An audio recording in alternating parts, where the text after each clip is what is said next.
All right, so I've got another great idea for you. If you say reboot another show from the 70s, I might just punch you in the face. Johnny Depp is a vampire! You mean Johnny Depp has never played a vampire? No, he's never been a vampire before. Can you believe it? I mean, get it on my desk.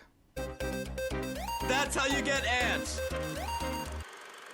You should never accuse the creator of Beetlejuice of lacking a sense of humor. It might be a weird, dark sense of humor, but Tim Burton can be funny.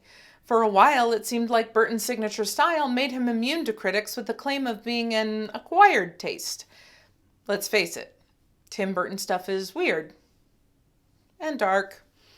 And charming. Morbidly cute. Today, though, we go after one of his films that broke through his record of long critical acclaim to abysmal reviews.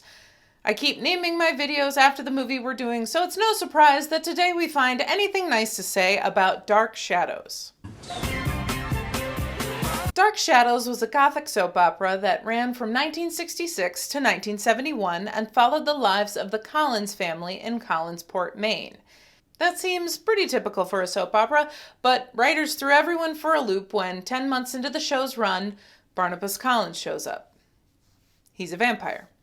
The show shot up in popularity. It went on to feature zombies, werewolves, witches, warlocks, ghosts, time travel.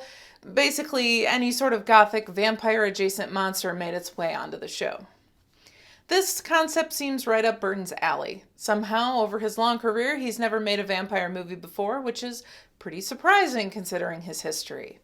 Dark Shadows has an amazing cast. We start with Tim Burton usual suspects Helena Bonham Carter and Johnny Depp. Joining those two is a perfect Ava Green as the witch who cursed Depp into vampirism, and Michelle Pfeiffer as the head of household for the modern-day Collins family. Johnny Lee Miller, Chloe Grace Moretz, Jackie Earle Haley, and Christopher Lee all make appearances to round out the stellar casting. The story begins in the 1700s with a long explanation about how Barnabas Collins became a vampire. There's also some backstory about a witch, Angelique, played by Ava Green. He's plowing her even though he says he's not in love with her. Then he says he's in love with a girl named Josette, but keeps plowing the witch anyway because, well, I guess since it's a soap opera, we shouldn't expect any kind of fidelity.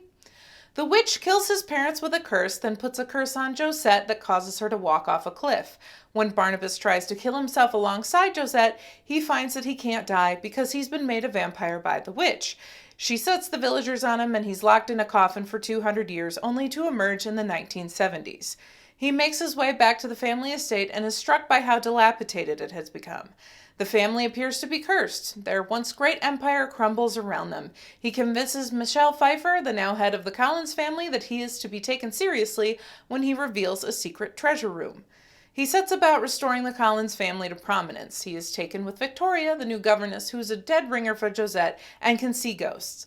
Mostly, though, just the ghost of Josette. Barnabas reinvigorates the family fishing business. He discovers that Angelique is still around and has been slowly taking over the town for years. He tries to court Victoria. Then he plows Angelique some more, so I guess you can't really blame her for misunderstanding the mixed signals. Helena Bonham Carter plays a psychologist staying with the Collins. She is fascinated by Barnabas's vampirism and goes about recycling his blood into hers, while telling him she's trying to make him human. He kills her when he finds out the truth and dumps her body in the ocean. Barnabas throws a party where Alice Cooper is the entertainment. He catches Johnny Lee Miller trying to bang the coat check girl. He shares a kiss with Victoria, which is seen by Angelique, and sets her off. Later, Johnny Lee Miller is trying to access the treasure room. Barnabas gives him a choice to either be a better father or leave. He leaves. David, one of the kids, is almost struck by a falling disco ball. Barnabas saves him, but ends up in a ray of sunlight, playing it deadpan as he catches on fire. Barnabas goes back to Angelique and demands to be made human. She records him saying that he killed the psychologist. She gets the town to turn against him and imprisons him in a coffin once again. She blows up the refurbished Collins cannery. David, the kid, follows the people with the coffin and frees Barnabas. They race back to the Collins estate to confront Angelique. They did this cool effect with Angelique. Whenever she's attacked, she cracks like porcelain.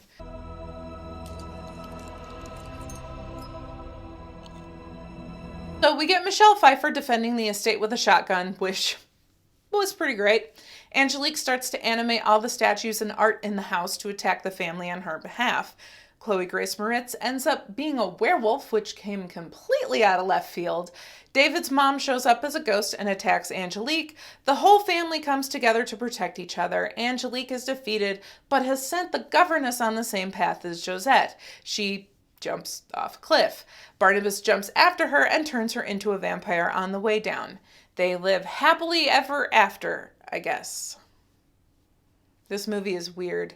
It's a reboot of something that most people have forgotten. Sure, the show was a cult hit, but Dark Shadows has been gone for a long time, and in the era of streaming, it hasn't really made a resurgence, which is not ripe for reboot. And then there's the question of whether or not Dark Shadows fans are fans of the Tim Burton aesthetic. A large part of the humor hinges on the fact that Barnabas has been in prison for 200 years and is now a man out of time. Beyond a sort of goes nowhere joke about McDonald's and a joke about small people being trapped inside televisions, this doesn't have much to it.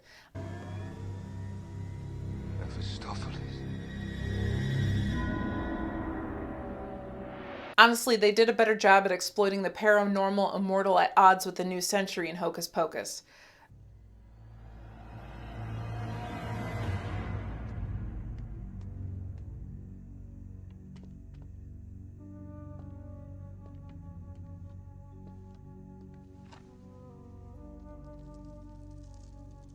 Curious terrain.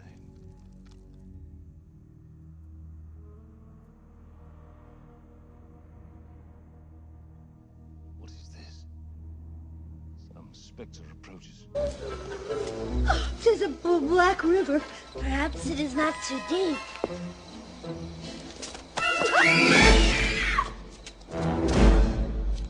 Tis firm. Careful with it. Tis firm as stone.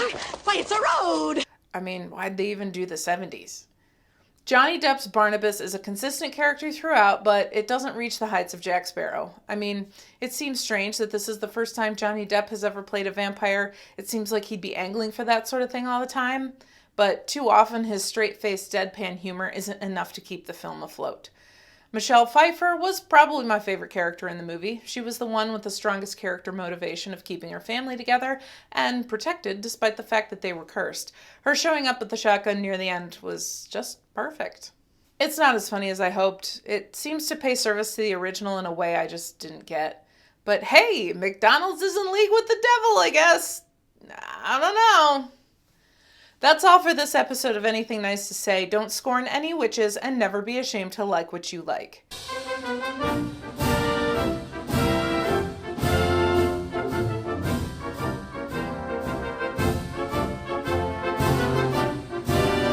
Be sure to like, share, and subscribe. Head over to Patreon to subscribe for exclusive content, early releases, and to get your name in the credits. My book, Live Like Legends, is available now wherever books are sold. If you have a movie about which you would like me to find anything nice to say, leave it in the comments.